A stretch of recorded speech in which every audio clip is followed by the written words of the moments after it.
Welcome back, guys. Another great episode. We are tuning today. Just want to give you a shop update on a couple of cars.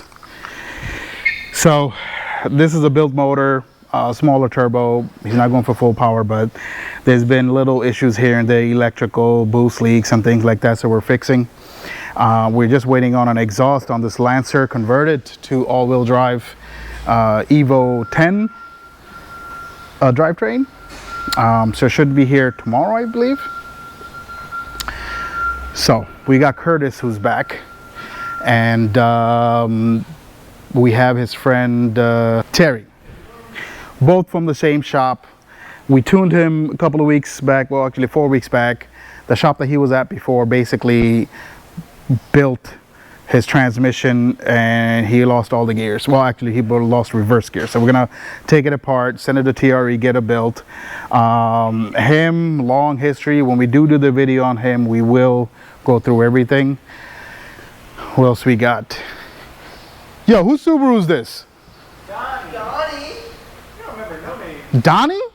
Johnny. Johnny. Oh yeah. Oh yeah. Johnny's built, what was it? IAG, right? Yeah, IAG. IAG block that you guys saw before. Basically everything's back together. And braking period. IAG has very specific procedures he would like us to follow. And then Furman, we're good to go. Did you test him yesterday? Yeah. And? Still breaking up. And it's lean? Yeah. All right, it's probably his fuel system. We have to, get to that. Jamaica's ready. We were about to do a startup on him, but we need a lift open. Unfortunately, I like to think that he's my friend. I consider him my friend. Bitch ass Scott is back again. He had a 2.2 liter before, big bore, blew a head gasket. He's back. We built him a new 2.0. He's got the works. He's got a 6466, so we're about to put him on the dyno probably end of this week or maybe beginning of next week. A lot of street tuning involved. He has the Ecu Master with our harness and all that. We got Tyler. I'm not even going to try to pronounce his last name. He made it up. Like, this guy keeps changing his last name every time I speak to him. Mad Shady. Yeah, so we got him running. There was a lot of issues with the harness that he went to go paint it, and then they did all this shit, but we got everything fixed. Right now it's just going to be beating on the street to set the rings and then give it to him for a break-in period. That's about it. So Aaron's car, and this is a MR. You gotta bear with me, there's a bit of history that we gotta go over. Very nice. The build is like what anyone would want. It's a little dirty right now.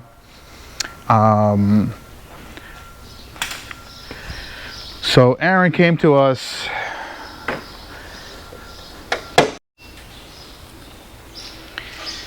So a bit of history on his car. He contacted me like around a year and a half. We were going back and forth about tuning, this, that, recommendations, things like that. And then I don't know what happened. I guess he went to a different place, a reputable place. He got his motor built, everything. So it has a darton sleeve bottom end, manley rods, wiseco pistons.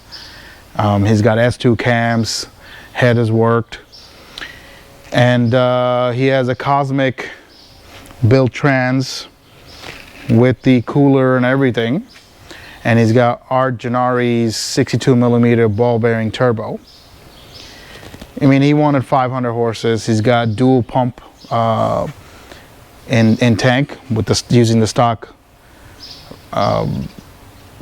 hanger, and he's got ID 1300s. So I guess he was getting all that done, and then he got a tuner.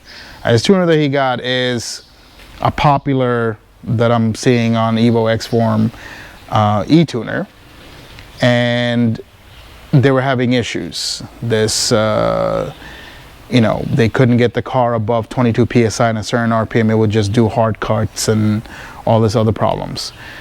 So eventually he contacted me, and I was like, we'll take care of it if you just, you know, ship the car here. So he did. He brought the car here, and then we were going through everything, and the previous shop, who did a good job, you know, went through all the tests. They said they changed all the sensors and everything, even an ECU, because it kept on throwing ECU false code. So we didn't want to check, you know, the regular stuff. So we started where, you know, the ECU was throwing a code. We started with those codes. Going down the line, you know, he had 2 ECUs, so we got our own. We went through the process of setting a new ECU to this, and it didn't really fix the problem. So we started like, you know what, this is gonna go, you know, A to Z. So we checked everything. When we opened the valve cover, we saw that the cams were kind of not clearance properly on the buckets, and it was just excessive wear. But like I said, it's a reputable shop, and you know, Aaron contacted them. They took care of it on no charge to him. We took off the head, sent it to them, they fixed it, brought it back. But when they did give it back, they didn't want to take any chances, so they added 2 MyVec deletes. Now that's not my preference. I rather delete one, the exhaust. I'd rather keep the intake, because it really makes the car feel really lively when you're driving, and then, you know, off boost, it feels good. The spool, everything is just good. Mid-range is, you know, awesome. But it is what it is. We got the car like that, so we got the head like that. We put the head back on. We diagnosed further, and we realized that he doesn't have a fuel pressure gauge. Once we put our own, we realized that the pressure was always like above 90, especially, you know, in boost it'll drop, but then as soon as we hit boost, it would go like above 90, just 5 psi. And when we started the car, same thing. Going through everything, we realized the hanger had a filter in it that was clogged. So no biggie, we changed that out. Diagnosing further and further, we found the issue, we fixed it, and this guy's been suffering for a year and a half with this, I'm not sure, but we got it done. That's basically a happy ending, you know, and right in the middle, we were talking, me and Aaron, it turns out that, you know, Kozmic was wary about this tuner tuning the transmission. He doesn't have a great track record of them. That's why I don't want to mention any names. So there's a warranty were mentioned, but, you know, luckily he made a good change. But we take care of it. Everything is good. But now he's here. Couple of things I would have liked is the second MyVec. So this is not a good example of what this turbo could do. I feel like, you know, on an MR, he'll have a lot of drivetrain loss. But he wants 500. That's what we're going to, you know, give him. I'm pretty sure this turbo can do that, because it's on their website. It says 70 pounds, which is like, you know, between the 35 and the 82 GTX. But my only concern is the spool, because when I was driving it on the street and tuning it, it's hella sluggish. And, you know, it doesn't really work well. The MR kind of needs a little bit of more boost and timing and all that stuff. But either way, happy ending. He does have plans for the future to change all that, bigger turbo and go big. But let's see what we can do for him today. All right, so I've gotten a chance to tune this car on the street. So everything else is done. I'm actually hitting like 27 pounds right now. That was one of the issues. They couldn't go past 22. Check engine system would come on, like it would just go haywire. And it's gotten to a point we had to change the air fuel ratio gauge. And I still don't trust it. It's just, you know, I'm just like that. I don't trust that, so I got my own, and we're gonna see. So this car already been tuned on 93 on the street. He wasn't looking for crazy power on it regardless. So this is the first run on E85.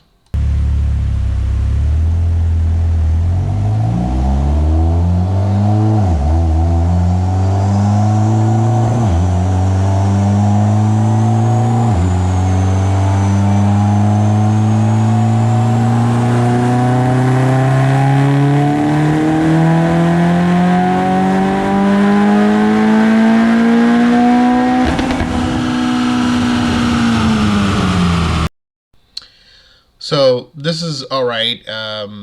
It's a bit lean for my taste, but he is running at like 87% right now, so he's running like 11.8, 12 on certain instances. But up top, right after 7, he drops to like 10.5, so you're gonna have to fix that.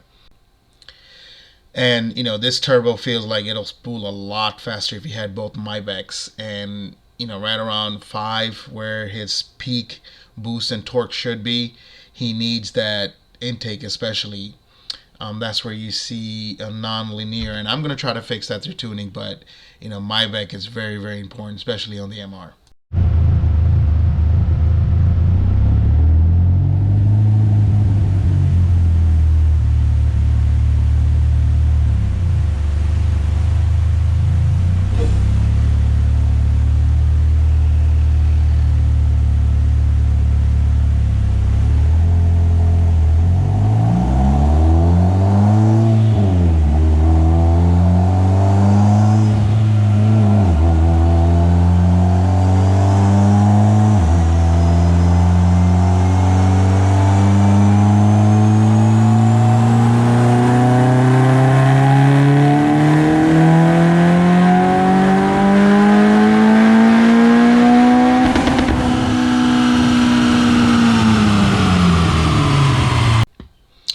So same boost, same everything on this, just played with the fuel a little bit, and then timing and the wastegate kind of helped, but that's, again, I really want the Maybach. Me and Aaron spoke afterwards, and he's definitely going to change all that.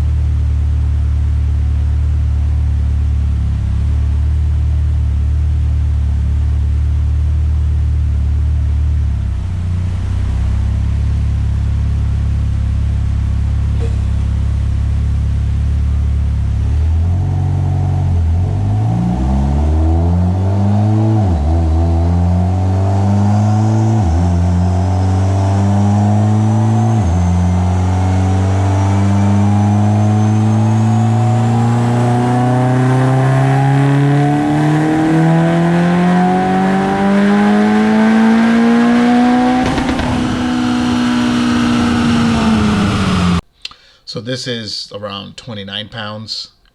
He had a bit of a clutch slip in certain areas. We're gonna take care of that. Temperature on the tranny is good. Overall, this is probably the best in the market where you can get for the MR transmission. The slip wasn't too crazy, just a little bit on and off here and there, but we're gonna address that.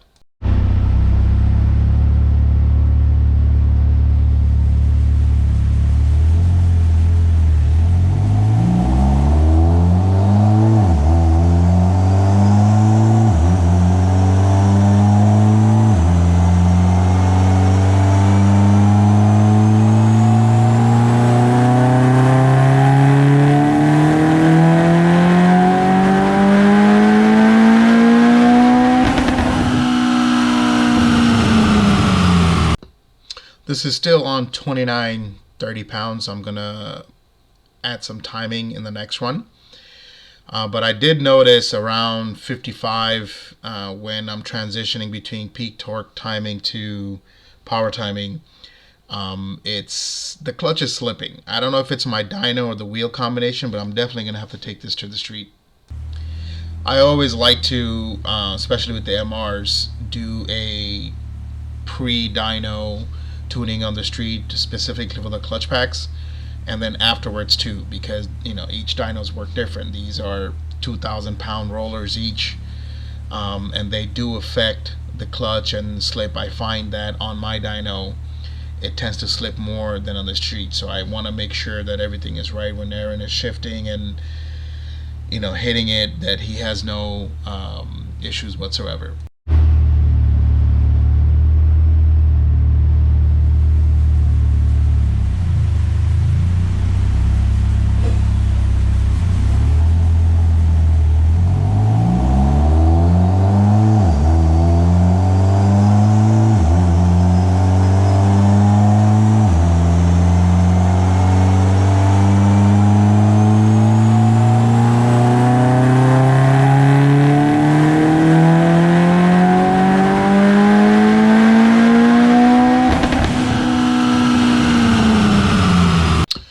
So this is the final run. We have achieved our goal. This is still at 30 pounds, moderate timing, but that slip is getting serious. Right around 55 is always on the same spot. I don't think it's the clutch. It might be my dyno itself that's making it slip, but we will verify definitely on the streets. A couple other things. This is a Kozmic. When you speak to them, they'll tell you, you know, hey, you can. There are several different classes of bills for these transmissions. One of them, when I spoke to them, they actually said you are able to drive the car in normal mode and auto, but he doesn't have one of those, so it's got to be on super sport and manual all the time. So what I'm gonna do is basically switch all his maps that are for the super sport mode to all the other modes. So even by accident, if he forgets, he'll still have the same clutch pressures in all other modes. Thank you guys for tuning in. A lot more videos to come. I want to speak a little bit about this car. I mean, he went through a lot of headache, so my tuners that are out there, the tuning people, just, you know, do your best. Not everybody's capable of everything. I do have the advantage of having a shop and a lot of stuff access to. I know e-tuning could be a little bit difficult. I do e-tunes, but, you know, hang in there. I would suggest just help them with diagnostics. Recently, I came across some clients that, you know, complained some of his e-tuners were like, you know, just get it fixed and come back, whatever, some things like that. But that's kind of messed up. I think you wouldn't want to be treated like that. But, you know, all ended well. Aaron did pick some good parts, which helped a lot. And that's what it is. You're driving a highly modified car, and you're gonna have problems. And just have the support to be there. So pick your team correctly. Thank you guys for tuning in. Until next time, be kind to each other.